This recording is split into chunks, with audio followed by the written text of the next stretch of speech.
I think Alex has now got some more Yeah, questions coming. we've had another question come in.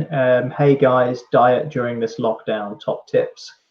Do one of you guys want to quickly take away with that? I'm just going to respond to someone who's messaged us. Yeah. Do you want me to take it to start with, Ross? Yeah, go on then. I'll just go get this bag of Doritos. Diet top tips during the lockdown.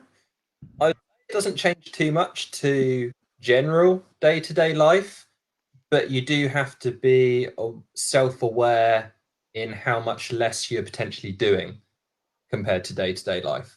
So your diet is always going to be variant on how much exercise you do. If you want to gain weight, you're going to have to get in a caloric surplus. If you want to lose weight, caloric deficit. If you want to maintain weight, go at a caloric equilibrium. Um, so just be aware of how much you're doing now, maybe compared to how much you were before. So if you worked a very active job and now you've been furloughed and you're now just sitting on the sofa, you're going to need to eat a lot less. And that's going to then come into your general diet tips, which is going to be making sure you eat nutrient dense foods. I'll let one of the other guys go more into that in a second, as that's quite a long topic.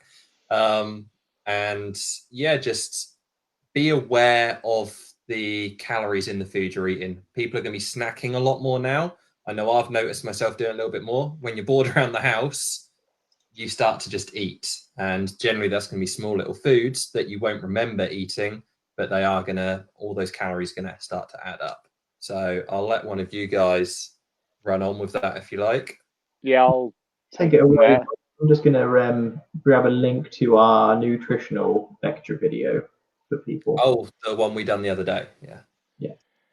Yeah, so with the nutritional dense foods, that's like going to be your carbs, stuff like that. That's going to really fill you up. Your pastas, well, at the beginning of this, there was no pasta to buy, but those people are covered now. They got all the pasta in the world. But yes, find stuff that's going to fill you up during your main meals. So then that way, in between meals, you shouldn't snack that much. Um, Try and stick to more fruit if you are snacking. Obviously, they're going to be more richer in sugars, stuff like that. It's going to keep you lasting a long time. But as Ryan stated, you will start eating because you are bored. I've noticed I'm doing that. I'm going for the snacks just because I'm sitting there doing nothing. Sometimes when you are feeling like you're hungry, you're actually dehydrated as well. On the system that I've told my clients in the past as well, especially the main snackers, grab yourself a drink of water instead, which Ryan's just now got.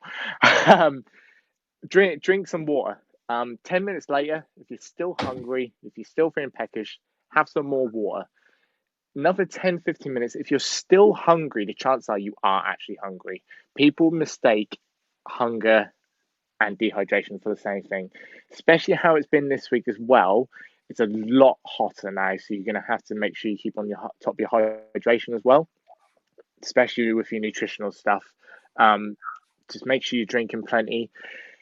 Plus, with the whole kind of summer feeling getting on, I know a lot of people are probably going to start turning towards the alcohol.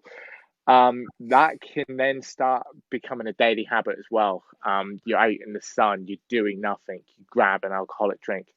One is going to be okay, but that's when you start drinking every single day. You have the occasional one every single day. That's going to start turning off your fat yeah, can't speak, burning process. It's going to stop your protein synthesis for a few hours. Even that one drink can shut off those systems for 2 to 3 hours, depending on how many units it's got. Um, but yeah, like still stick to the same diet you kind of were doing, healthy foods, as Ryan said. Maybe if you were eating a lot because you were active, reduce it a little bit. If you are calorie counting, just reduce your active um, daily requirement, basically, unless you're still going for runs and stuff like that. Try and just not wing it, but kind of know what your activities you're doing, what you're eating, when you're eating as well. Because as Ryan said, those snacks sometimes in between meals you can completely forget about as well. Alex, you got anything else to add to that? So I was addressing several things. I wasn't really listening to what you said, so I'm not sure what you covered. But my top tips for dieting during this are count your calories. Number one, use MyFitnessPal, download it, get used to it, learn it really well. You can calculate your maintenance calories based off of your height, weight, age, gender, and activity levels. There's formulas available online, or the app will give you a calculation for you, or alternatively, feel free to just ask us. We're happy to give you a calorie amount to have. And just scanning everything and entering it all in there is going to be your top way of doing it, because obviously everyone's exercise amount is reduced. So yeah, really count the calories, make sure your food is nutrient dense as well. So I know Ryan said that at the beginning, I heard that part. Don't eat the junk, don't reach for the crisps, don't reach for the chocolate, keep it real food. Not having time to cook is not an excuse now. You've got time.